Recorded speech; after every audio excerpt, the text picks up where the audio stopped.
আন্তর্জাতিক অপরাধ আদালতের যে চিফ প্রসিকিউটর উনি আসছেন, তো ওনারা আপনাদের বলবেন ওনারা কেন এসছেন। স্যার, আপনার কাছে প্রশ্ন একটু, যে 24 জুলাই বিপ্লবের চেতনায় যে নতুন সরকার গঠিত হয়েছিল, এরপর থেকে যে আইন শৃঙ্খলা পরিস্থিতি দেখা যাচ্ছে, এতে ভয়াবহ পরিস্থিতি কেন? আপনারা তো নিজেরাই বিপ্লবী আছেন এবং পরিস্থিতি যা ভয়াবহ তাতে তো মানুষজন সন্তুষ্ট না। মানুষজনের তো সন্তুষ্ট না থাকার কারণ থাকতে পারে, অবশ্যই থাকতে পারে। আইন শৃঙ্খলা পরিস্থিতি মানে এরকম না যে আমাদের এখানে খুব আত্মতুষ্টির স্কোপ আছে, আমাদের আত্মতুষ্টির স্কোপ নাই। আইন শৃঙ্খলা পরিস্থিতি আমাদের এই গত 6 মাসে মাঝে মাঝে মোটামুটি ভালো থেকেছে, মাঝে মাঝে খুব খারাপ হয়েছে। যখন খুব খারাপ কিছু হয় আমরা প্রচন্ড আত্মজিজ্ঞাসার সম্মুখে পড়ি, খুবই খারাপ লাগে। এবং এটা তো আমরা তো এই সমাজে বাস করি, আমাদের বন্ধু বান্ধব, পরিবার পরিজন, আমাদের পরিচিত লোকজন, তাদের থেকে আমরা যেসব কথা শুনি বিভিন্ন সংবাদ মাধ্যমে, এতে কারো তো ভালো লাগার কথা না। তবে আপনাদেরকে অনুরোধ করি, কিছু বাস্তব সমস্যা আছে, প্লিজ একটু বোঝার চেষ্টা করেন। সেটা হচ্ছে, 1 নম্বর হচ্ছে আমরা একটা ধ্বংসপ্রাপ্ত কিছু প্রতিষ্ঠান নিয়ে কাজ করছি, বিশেষ করে পুলিশ প্রশাসন। আপনারা জানেন এখানে আগের সময় কিরকম রিক্রুটমেন্ট হয়েছে এবং তাদের ট্রেনিং এর ক্ষেত্রে কি ঘাটতি ছিল, তাদের দায়িত্ব পালনের ক্ষেত্রে সমন্বয়হীনতা থাকতে পারে, ব্যর্থতা থাকতে পারে।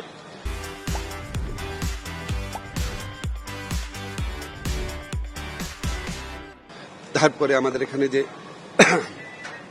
পুলিশ, বিচার, প্রশাসন সবকিছু সব ক্ষেত্রেই আমরা যেটা সোজা করে বলতে চাই, আমরা মানে ধ্বংস হয়ে যাওয়া প্রতিষ্ঠান নিয়ে কাজ শুরু করেছি।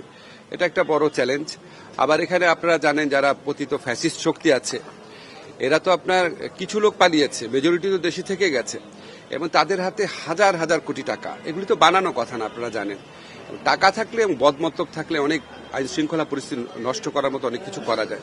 তাদের একটা রোল থাকতে পারে এবং আছে বলেও আমরা অনেকে বিশ্বাস করি। এছাড়া যারা আপনার স্বভাবগত অপরাধী, তাদেরও অবশ্যই ভূমিকা আছে এখানে। আমাদের ব্যর্থতা আছে, এটা অস্বীকার করার কোনো রকম উপায় নাই।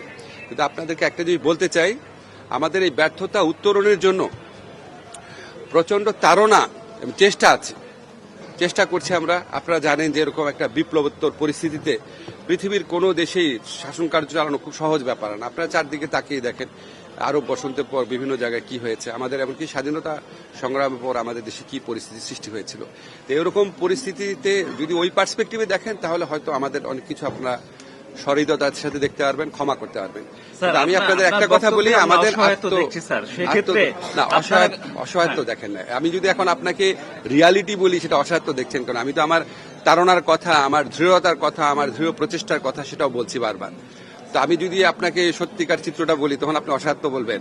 আমি তো বললাম যে এই সমস্ত চিত্র আছে, তারপর আমি আপনাদেরকে আরেকটা লাইন যোগ করে বললাম, আমাদের প্রচন্ড আত্মজিজ্ঞাসা আছে, তাড়না আছে, প্রচন্ড চেষ্টা আছে। প্রত্যেকটা ব্যর্থতার ক্ষেত্রে আমাদের প্রচন্ড চেষ্টা আছে প্রত্যেকবার ভালো করার জন্য।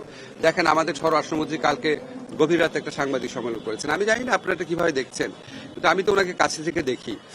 কোনোবারই আমাদেরকে, আমরা হতোদ্যম হই না, কষ্ট পাই, খারাপ লাগে যে কেন হচ্ছে এটা, এবং তারপর আরো দৃঢ় প্রতিজ্ঞার সাথে এটাকে ওভারকাম করার চেষ্টা করে সবাই।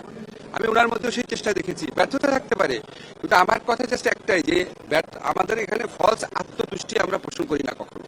আর সেকেন্ড হচ্ছে, ব্যর্থতা দেখে আমরা হতোদ্যম হয়ে যাই বা কিছু করার না, এটা ভাবি না। আমরা নতুন নতুন উপায় ভাবি। আজকে যে আমরা এখানে আসছি, সেটাও সেই নতুন উপায় ভাবার, আইন শৃঙ্খলা পরিস্থিতি উন্নত করার প্রচেষ্টার একটা অংশই। আচ্ছা দেখেন, এই যে আমার লাস্ট কোয়েশ্চেন আমি নিব। উনি আমারে বললো, একটা সেকেন্ড দেখেন, এটা খুব ভালো হয়েছে প্রশ্নটা করেছেন। উনি আমাকে বলেছেন, আমি বলেছি আমি যদি কোনোদিন দায়িত্ব পাই আমি জীবন দিয়ে চেষ্টা করব। জীবন দিয়ে চেষ্টা করতে নিশ্চয়ই আমি, আপনারা ভাবেন না যে আমি জানটা দিয়ে মানে মরে যাবো বা আত্মহত্যা করবো, এটা তো ভাবেন নাই। ভেবেছেন আমি দিনে রাত পরিশ্রম করব।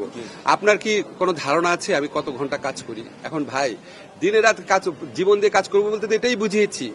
আমি দিনে অ্যাভারেজে 12-13 ঘন্টা কাজ করি। যখন আমি ঢাকা ইউনিভার্সিটি টিচার ছিলাম, অ্যাভারেজে 3-4 ঘন্টা কাজ করতাম। এটাই ভাই আমার কাজ। আর এটা যে আপনি বললেন যে আইন শৃঙ্খলা পরিস্থিতি, তো স্বরাষ্ট্র মন্ত্রণালয়ের কাজ। আপনারা একটা জিনিস সাথে একটা জিনিস গুলিয়ে ফেলেন কেন? পুলিশ কি করছে বা করছে না, বা রাস্তায় কি অপরাধী করছে, এটা তো আইনমন্ত্রীর কাজ না। তারপরেও তো আমরা কোঅর্ডিনেশন মিটিং এ বসি, এটা আমার স্পেসিফিক কাজ না। কিন্তু আমরা সবসময় কোর কমিটি মিটিং ওখানে যাই, কন্ট্রিবিউট করার চেষ্টা করি। এখন ধরেন, আমি যদি আমার উপর একটা 24 ঘন্টা একটা টিভি রাখি, তাহলে কি আপনি বুঝবেন যে আমি 24 ঘন্টা আমি জীবন দিয়ে চেষ্টা করছি কিনা, নাকি আমার কাজ থেকে বুঝবেন? আপনি সচিবালয়ে খবর নেন, আমি কটার সময় অফিসে যাই, কটার সময় বের হই, খবর নেন। প্রতিদিন কি করি খবর নেন।